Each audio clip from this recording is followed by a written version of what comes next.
Good afternoon, everyone. Welcome. Thank you so much for joining us. My name is Carissa Griedebeck. I am the manager of corporate volunteerism and engagement with United Way. And I feel so honored that we are sharing this virtual space together. You are participating actually in our fourth and final Lunch, Learn, and Do virtual session of the year. This was a new model that we launched this year that really was focused on, 1 hour time span, inviting volunteers to join us from the comfort of their own homes or their own offices to learn more about a critical issue that United Way is currently lifting and that so many of our community members are facing, to have open and honest and sometimes raw discussion and ask questions about that particular issue. So you're turning into advocates and then finishing off that hour session with something you can do. Because it's one thing to learn and to listen, but we also want to come to this place of taking action. And so I thank all of you again for joining us for this. Our fourth session today, we are going to talk about United Way's new work in racial equity. We'll also talk a little bit about diversity and inclusion. You'll learn all about what we're doing in this space, what we hope to do as we move into a new year, and how you can continue to be advocates and be part of this great, important work. Few housekeeping items, of course. Would appreciate it if you would keep yourself muted. You've automatically been muted upon entering, but I don't want that to have you shy away from being part of this discussion. So if at any point you have any questions, please feel free to pop them in the chat.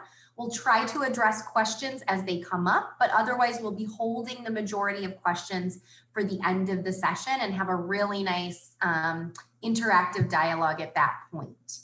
I also wanted to give special thanks to our corporate sponsor, Johnson Controls, who has graciously sponsored 3 out of 4 of these Lunch, Learn, and Do's, which just invite community members to join us, again, to learn and to take action. And today's event would not be possible without their support. So without further ado, I would love to turn things over to my incredible colleague. I have been working with him for upwards close of 10 years, and I have such respect for what he is doing and what he stands for. I would love to introduce you to Shannon Reed. He is our Director of Racial Equity and Justice at United Way. He also champions much of our work in the Boys and Men of Color space. He formerly worked as the Income Portfolio Manager, now known as Financial Stability. So Shannon is very ingrained in our work and has been doing this for a long time. So I'm excited for you to hear from him. But to get us started, before he jumps in, we're going to throw up a question here that is going to guide our discussion and guide what we're talking about. If you feel comfortable, we would love for you to pop into the chat. How do you define racial equity? What does equity mean to you? What does it look like? If you want to throw that up in the chat, we would love to see your responses. And so with that, I will turn it over to my colleague, Shannon. Thank you so much, Carissa. It is absolutely great to be with you all, and thank you all for being a part of this conversation. I'm going to try my best to make sure that we keep this conversation as fluid.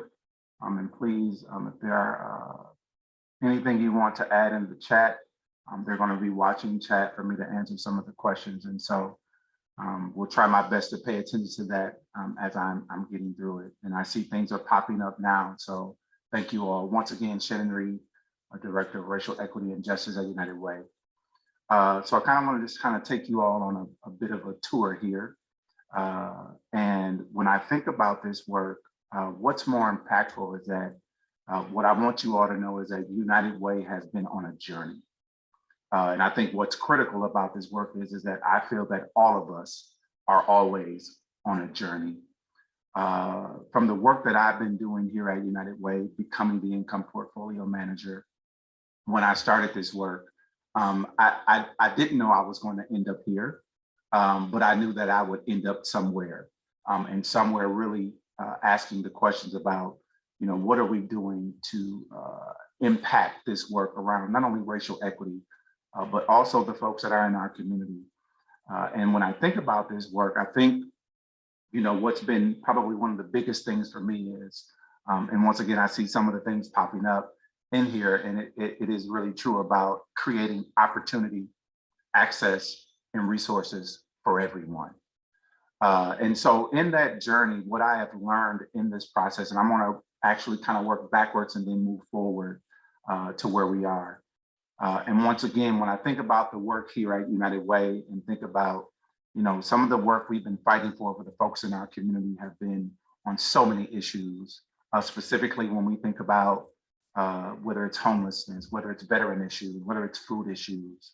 We want to make sure that everyone is getting the best share of all of that. And that is opportunity, and that's access. And so, one of the things that I remember, even in the work that I was doing under the income portfolio, we really were pushing forward and ahead on how do we help folks in our community who are homeless, right? Those are some of the things that we fought for, and we really tried to move move it down the line and really try to get us a bit further. And I just remember, I remember this gentleman that came, and I'm going somewhere, I promise you I am, on his journey. I remember there was a gentleman who came to the homeless event that we were having at Marquette. And one of the things that he said to me, or during our conversation, he said to me, he said, I asked him, I appreciate you being here. I'm glad that we have resources to help you to get to where you need. But the one question I asked him was, I said, can you tell me something that is not here that you would love to have? And he took a few minutes to answer that question. And he said it to me like, yep, I was able to get a haircut today, and I was able to get a sleeping bag, and I was able to get certain things that day. And then he said, the one thing I would love to have is just a pair of socks. And that took me back, because one of the things that I thought about is, as simple as that was, thinking about what he needed at that time. And he had all of the access to all of the things that were there that day, right? It was everything. I mean, once again, he had food, he had a haircut, he could go get specific clothing and things like that. And all he asked was, I would love to have some socks. And so, that's been one of the things that has stuck with me in my work. Trying my best to find the smallest thing to help the folks in our community. And having those socks. And I remember now, to this day, there's a plethora of socks when we host that event to this day. And we not only have socks, but we have all types of socks, whether they're thermal, whether they're heat socks that can kind of keep you heated, and all of those things. But it's the small things that we have to think about. And then moving right along into this work, when I really think about getting from there to that, I moved on to Boys and Men of Color. And that work has really been at the center of my heart, because I have two young men in my life now. My son, who is 26, and my middle one, who's 17. And both of them are on their own journey. My son, who is now trying his best to find his way in the world as a 26-year-old young man, learning his way. And I'm having this conversation with him daily about who you are in the world, what you need to be, and how you can get there.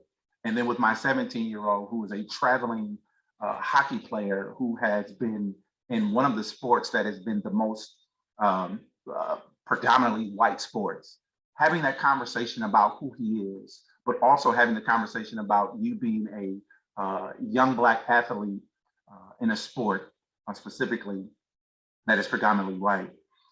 And so thinking about those conversations that I've had from that young man who was, I was able to have a conversation with at the event, and then having my two young folks that I am trying my best to make the best humans that they can be in this world, but also talking to them about where you can find your opportunity, where you can find your access, and where you can find your resource. And when I think about that work as a whole, United Way has been centered in all of those things. Whether we're trying to create something for young folks who are learning about financial tools. This has been something that's once again on the journey of young folks and where they're trying to get to. And so what we have done here as a part of the work, even under the Boys and Men of Color work, we provided them tools. We've given them a way to learn about, not only it's great for you to be able to make some money and you get the dollars that you receive, but then also be able to save a little bit money. That's a great idea, right? But we wanted to take it just a little bit further, right? We want to have a conversation about how do you build assets? How do you build wealth? And so we started talking to them about investing and talking to them about what it means to build a legacy for what's to come for you behind you. And so when I think about that work, what's important about that is that we are creating new journeys for our young folks. When we talk about boys and men of color, when we talk about making sure that they have access, what are the things that we can move down the line to get them to where they need to be? And so I want to take it just a little bit more. So when we talk about boys and men of color, one of the things that has been important to me is when I talk to young folks in our community, I talk to them about advocating for yourself. That's another piece of this racial equity work. How do you ensure that you advocate for yourself? And so my young folks that I talk with all the time, I'm saying to them, ask for what you need. Make sure you ask the questions for what it is that you want and you need. And what's been really great about that is that the young folks have gotten so good. They say, Mr. Shannon, can you please just give me this? And I have to say that's not how you ask, but I need you to ask it a bit differently. And so we are learning on this journey, but it's great for us to be, once again, that United Way has been once again centered in how we look at this.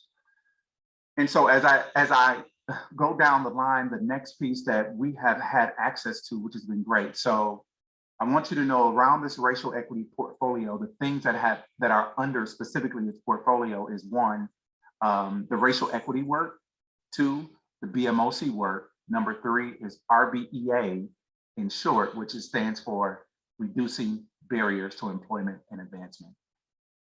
And so we've received some dollars from McKinsey Scott, which has been a whirlwind for us here at United Way. And one of the things that we decided to do was we wanted to once again take this journey on what that meant for us as United Way. So the dollars that we received from McKinsey Scott has given us an opportunity to talk about and also think about how we are going to change the system within racial equity. So one of the things that we wanted to do is we wanted to make sure that the dollars that we received from McKinsey Scott would go exactly to folks in our community, Black and brown organizations that's doing work in our community. What I am really excited about now is that we are at a process right now where we are learning what are the nuances or what are the innovative and creative things that are happening in our community. United Way is not the expert. The folks in our community are the expert. And what we have done is we are now looking at what are the new things that we can now make sure that we can provide dollars to organizations in our community. And so one of the things that we've started, we just put out what it's called a Getting to Know You form that was sent out to our community. We've received a great, we've received so many folks who have asked, Shannon, this is what we're doing. Can we do this? Can we do that? And so we are at a moment where we have brought folks in to learn about what the creative and innovative ways are. Right now, we are looking at what those organizations are doing. And now we are going to see where we can find out what those new things are in our next application phase. So some of the things that we asked for when we were talking about bringing in the actual information, we were asking these specific things. We wanted to know, as an organization, how do you define yourself? And what we wanted to know was, was the organization leader identified as a Black or brown individual? That was one of the pieces of criteria that we asked. Another one is over half of the organization's board identified as Black or brown? Another piece of criteria we asked for is over half of the staff or program staff identified as Black or brown? And so in those cases, we wanted to make sure that we understood what was those things that we were looking for in order for us to put those dollars back into Black and brown led organizations. And so one of the things that I keep thinking about and that I'm so excited about is that, you know, as the leader of this work in this racial equity portfolio, I can't do this all by myself. And so we decided to not only bring this work here at United Way, but we also have some folks who are helping us. And I put together what is called a racial equity advisory committee. And that committee is, I would say, one of the brightest and brilliant, most advisory committees that I've had since my tenure here at United Way. And what they are doing right now is pushing us to think about how we do this work differently from, once again, that getting to know you form really derived from the conversation from our committee. Because what they wanted us to do is they said to me and folks here at United Way, let's not do this the same way that it's been done. Let's do it differently. Let's ask the right questions to our folks in our community, and let's ask it in a different way. And so our forum was not this, if most folks know, from philanthropic organizations, sometimes we have a long, drawn out process in how we ask folks for information. And we wanted to do it differently.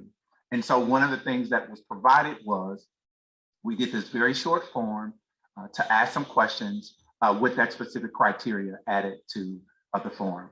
And folks appreciated that, saying, man, I think I got some emails back that said, Shannon, this is probably the shortest and easiest form I have ever done before.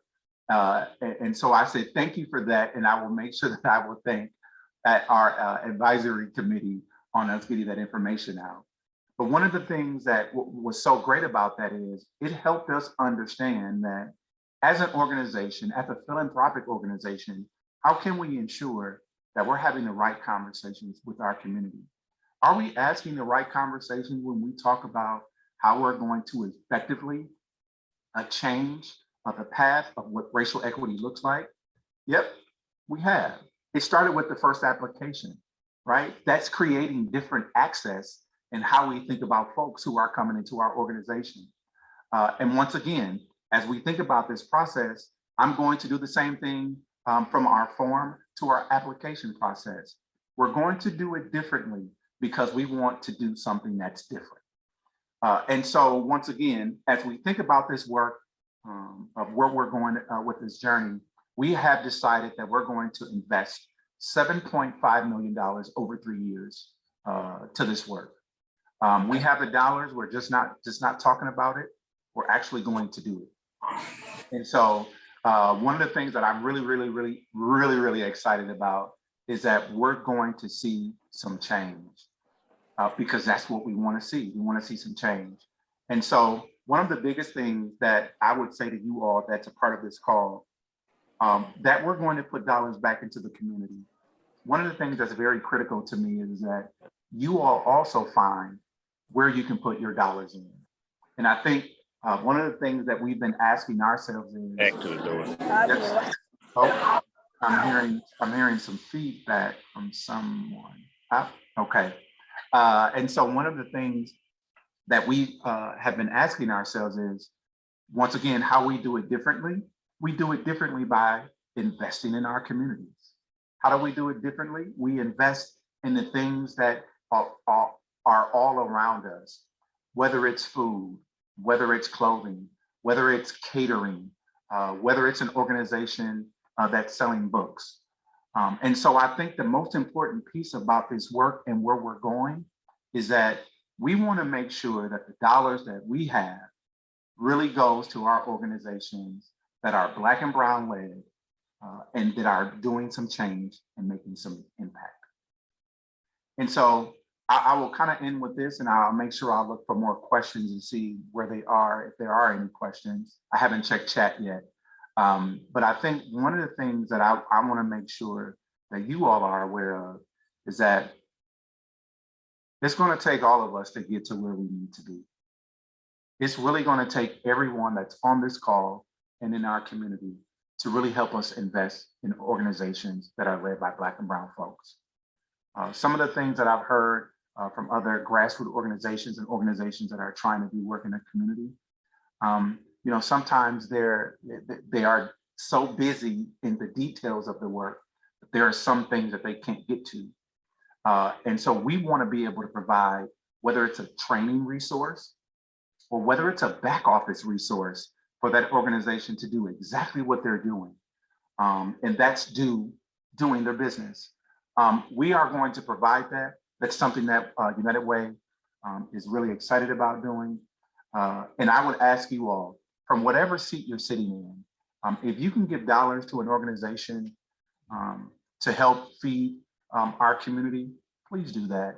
Whether it's a bookstore, whether it's going to the Sherman Phoenix and grabbing lunch or grabbing a bite to eat, do that. Whether it's getting a gift card from a known Black and Brown folk, BIPOC folks in our community, where you can help them, find where it is that you can give, because it's not going to take just United Way and the Racial Equity Advisory Committee. It's going to take all of you to help us get there. And so I will end with this. If you see the person that's in my background, which is John Lewis, every day I think about how I can get in good trouble. And by doing this racial equity work, I'm doing exactly that. I'm getting into trouble every day. Carissa, if there are, I will stop there, but I will answer questions along the way.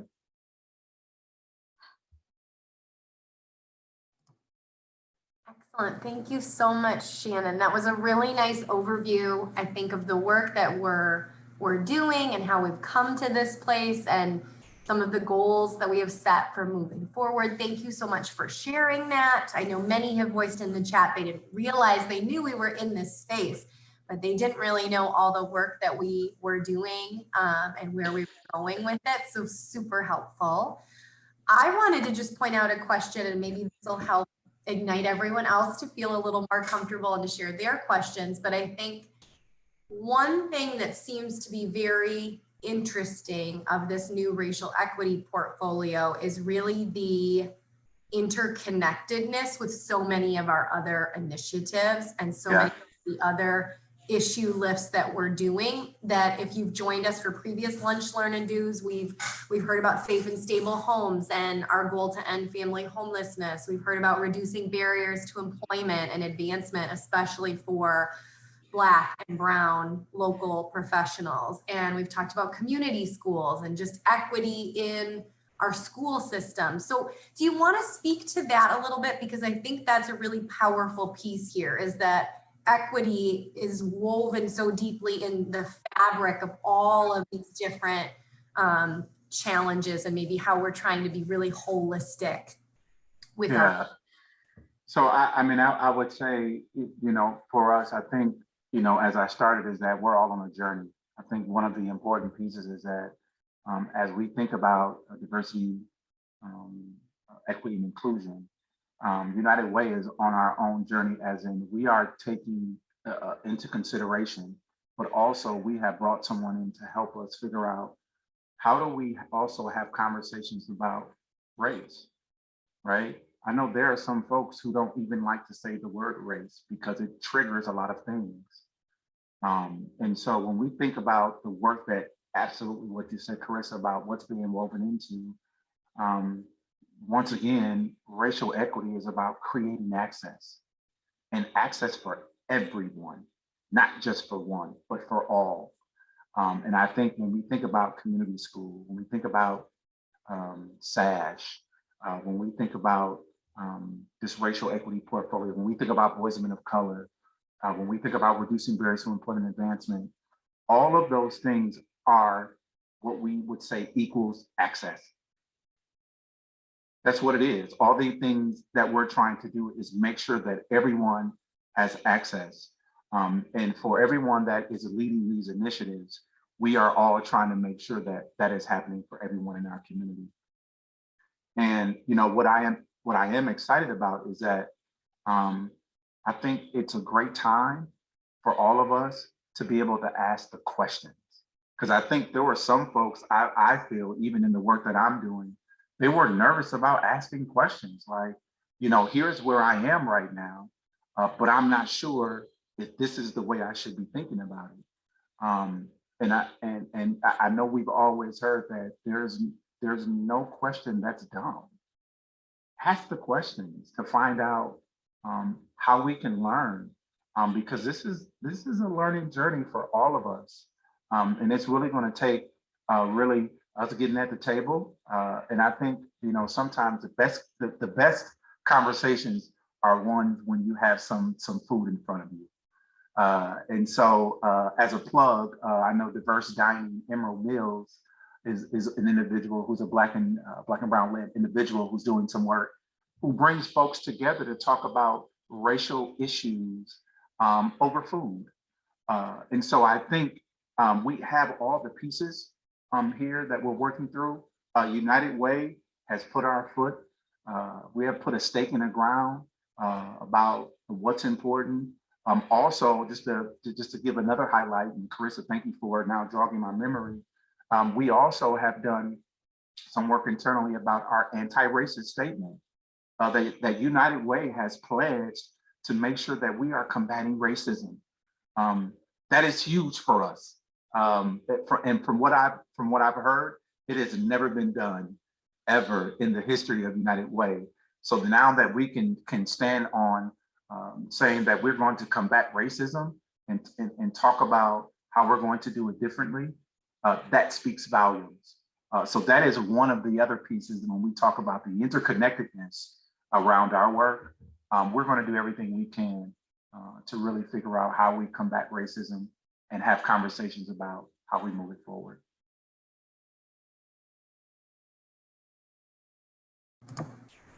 Thank you, Shannon. Well, we would love for this to be as interactive and as much of a discussion as possible. We still have time for plenty of questions and dialogue.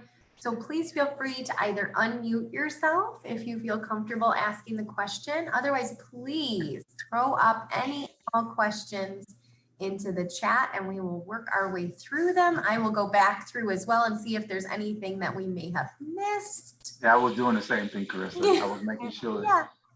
I was going to say something to Jeannie. Thank you so much. You're the best. Oh, may I ask a question? Absolutely. Yes, well, first of all, I commend you, Shannon and Carissa, for framing this really, really challenging, complex issue for all of us. You've done a beautiful job of it. And I'm sorry, my question isn't completely formulated, so I may ramble a little bit, so forgive me. I'm thinking about how we measure our progress. And I don't mean like in the typical way that United Way and other philanthropic entities do, because we need that. We know that we need those things, but I feel like we're still living in a time that it's really hard to keep wind in our sails. Yeah. On things. So I'm asking more that question, like, how do we, you talked about your sons with such joy and love, no surprise there, but you talked about them being good humans. You didn't say, and they get really great grades. I mean, they probably do. But you really got at the core that they're good human beings. And I think we all know what that means on this call. How do we measure some of that? Or and again, measure's not the right word, but for lack of a better, how do we know, yep, we're getting there. Yeah. Or how do you see it? So forgive me, do the best you can with that. No, absolutely. Good luck with answering that. Yeah, no, thank you for that, because that is something else that I want you to know, Jenny, that also the Racial Equity Advisory Committee is also pushing us to figure out how do we think about it differently. What I understand is, and my mentor says this to me all the time, you don't have yesterday, you don't have tomorrow, all you have is right now. And so you have to be able to do what you can in the right now. And I think what's important about that is, to your question, I think our community is going to help us get to where we need to be when we think about measuring. Now, I can tell you that I have some things in my brain that I want to measure. There are things that I specifically want to measure. However, I think we are going to learn along the way what those things are, right? So one of the things that's the most important for me about measuring is, for United Way, what are the organizations that we don't know about? Because there are a lot of organizations that United Way just, I mean, we fund a lot of things in our community, but there are still undiscovered organizations that we don't know anything about. And not only do we not know about them, the system in which they come in has also not been beneficial to them. And so for us to be, once again, this philanthropic system, and I keep saying system, because another piece of this work is that when I think about the system, I always say there's symptoms and then there's a system, right? If I am bleeding, don't give me a Band-Aid. Ask me why I'm bleeding, right? Because that's the system we have to think about. And so what's critical to me in that part is, I want to make sure that, one, we know who those organizations are. And when we know who they are, let's make sure that they can get into the work that we're doing. And if it's us starting with a getting to know you form, if it's us changing our application process so that we don't ask them 30 questions and we only use 2. That's a system. It doesn't make sense that we do that. And so those are things that we're trying to be more impactful and measure. And so, to go back to your question around measuring, one, I want to make sure that I'm thinking about who those folks are. 2, what are you doing and what are you going to do to impact the community? 1, that's 2. And number 3 is, how do you see impact? Just because we come in and ask the questions of, what do you think success looks like? We need to ask our organizations that we're giving dollars to, what do you see success like? What's impacting, and how can we ensure that we can do something, impactful that way? So hopefully I'm answering your question, but I know the feel, Jeannie, I know the feel of exactly what you're saying. And we're going to learn more along the way as we do this racial equity portfolio work. And one of the biggest things, and I've seen it in the chat, it's really how do we make sure that we're creating access for these Black and Brown led organizations. And that's in every area. And I want to make, absolutely. I see a question here, Shannon, from Angela. Thank you. Are you more focused on getting to the root cause of issues? Wait, hold on, Carissa. I actually see a question from Monica. Oh, Monica, I'm so sorry. Yes, above that. So how do you address racism stereotypes at the workplace and in everyday life when you feel like the person who committed the act doesn't find it to be racist or a stereotype? Once again, that's work, that's internal work, and we're doing our internal work at United Way. And that really is about having the conversation and actually putting, if it's possible, Monica, I think what's critical is getting that person to have a sit down, maybe with someone that you all both know, to have a conversation. Maybe it's also, once again, I think food is like the best thing for people to come together. And sometimes being able to sit down and break bread with someone, you can really learn the heart of individuals. And that may be a way. But how do you combat it? I think, even in the work that I do, please know that there are days where I see things and I hear things and I am still baffled by what folks say. And sometimes it's hard, but I'm one who has to address the work because I am leading it. And so I have to find a way, whether it's through another colleague or whether it's through someone else, that I can say, this is what happened to me.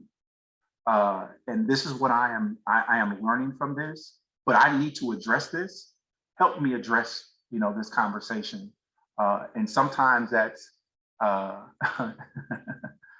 absolutely, Angela, I see your comment.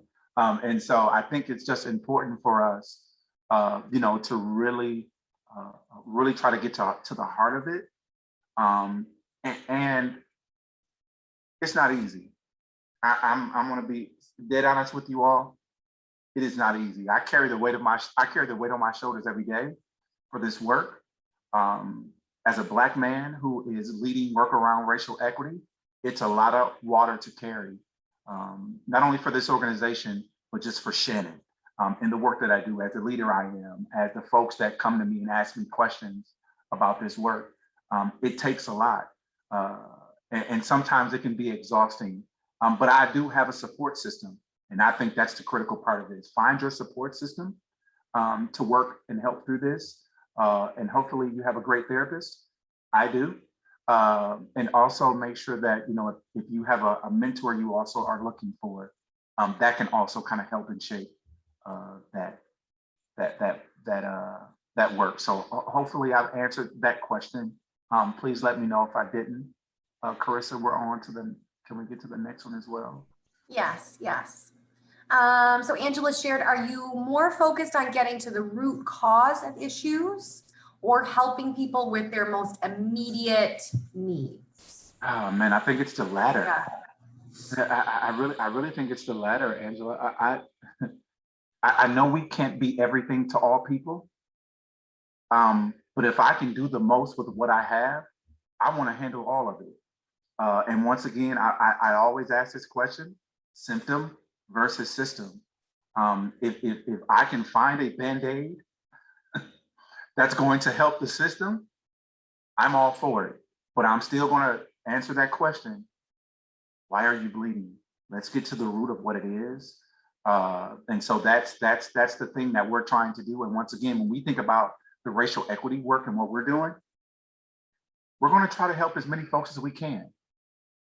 And as for long as we can, because we have dollars now, but those dollars are going to go out the doors, it's going to go out the door to other organizations. And so we're going to have to replenish and rebuild and do this work again.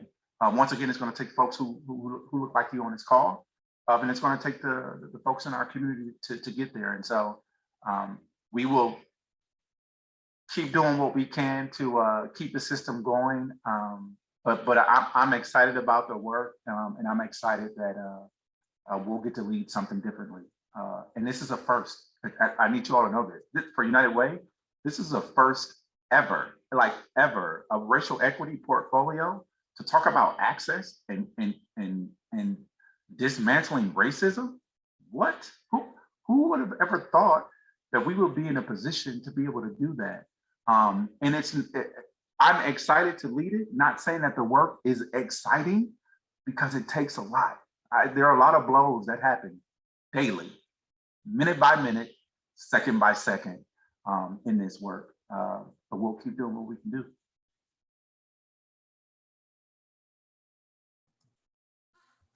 Any other questions? Please don't feel shy. Feel free to unmute or to throw things up in the chat.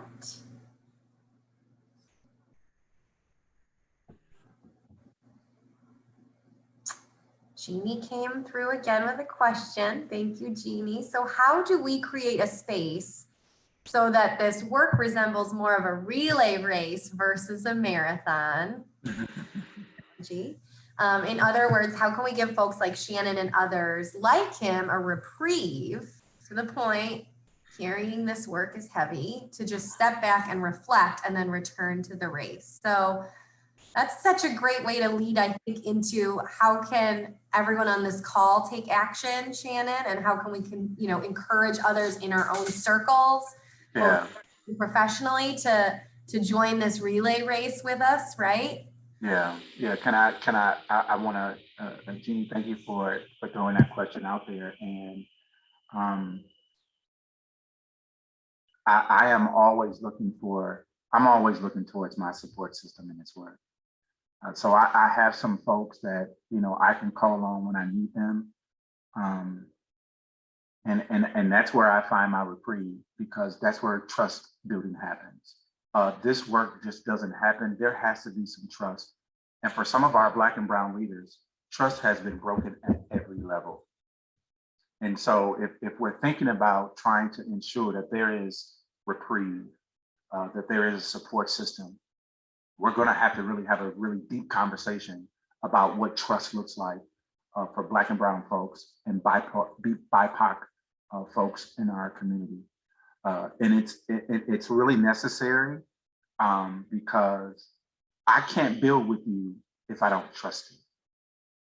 And I'm sure we've all been there in our work. There has to be a level of trust when we talk about this work, and also being able to have a conversation about what I go through daily as a person of color, as a Black man walking in my shoes. It's difficult.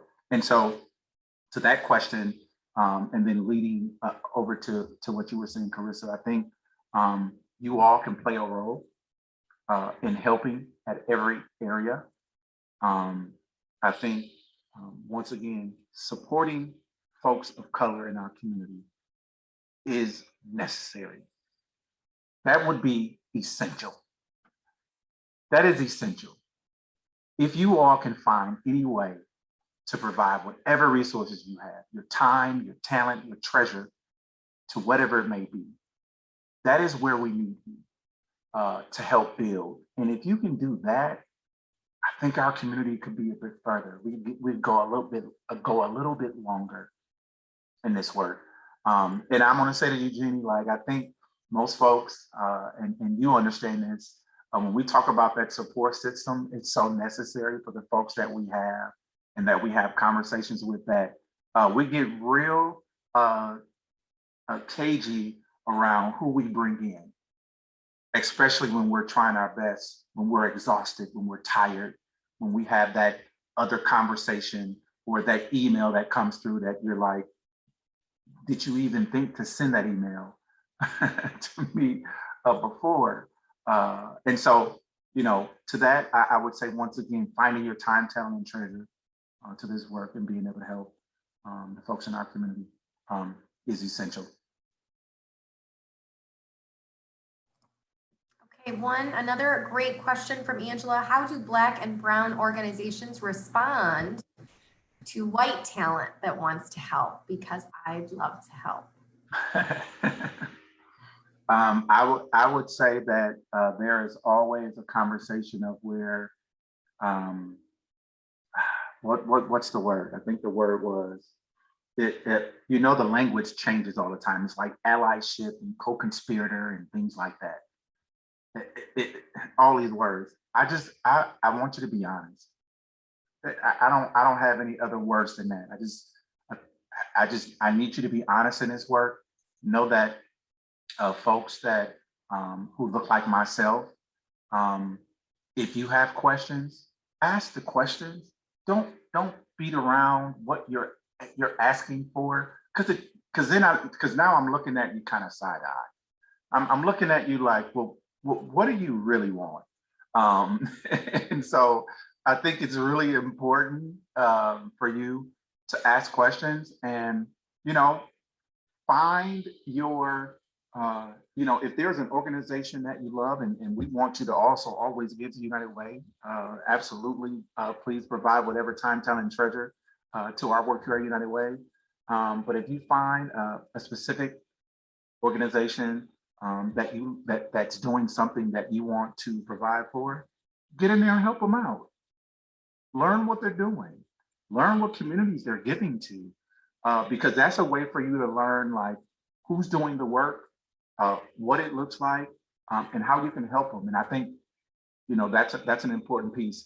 As a person who is white, I think you should, find that specific thing, and you can help in that way.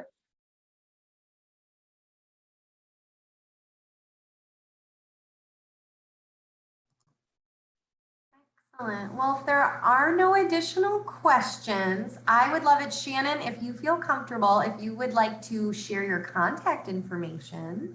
Absolutely.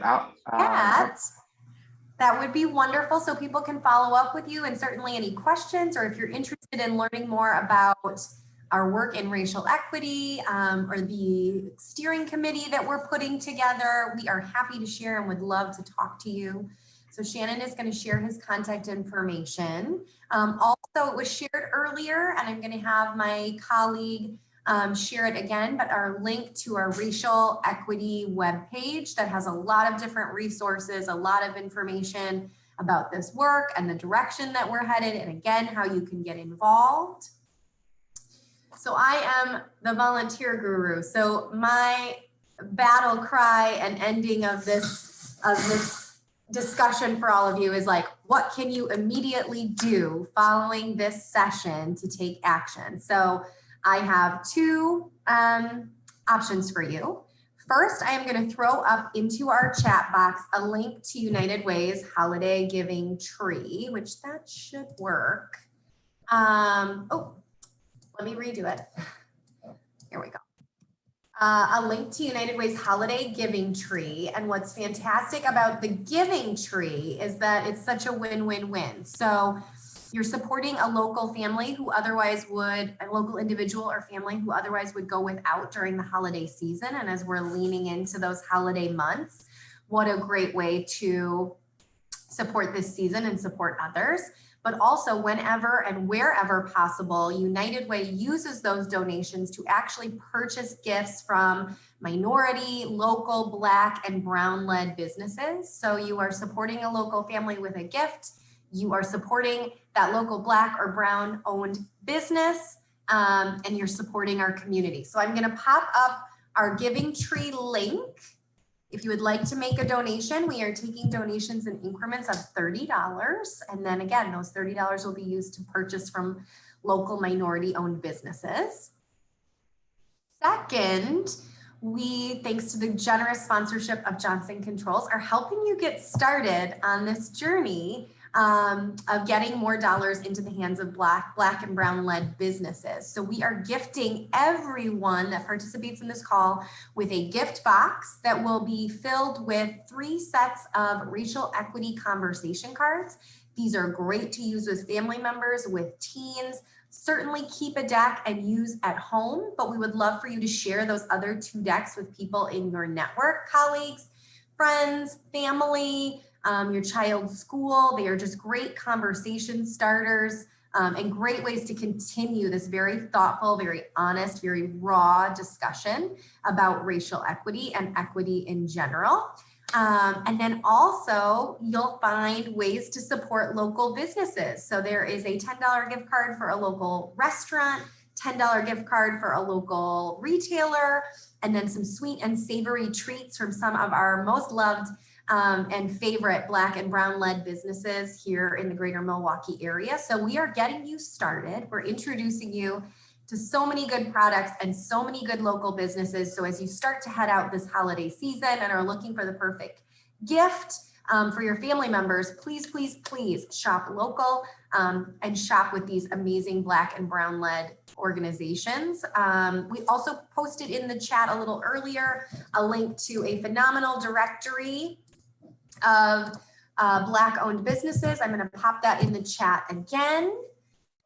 And this is an amazing directory for all the things: catering, cleaning, restaurants, retailers, gift shops, food, everything. So that is a wonderful, wonderful resource.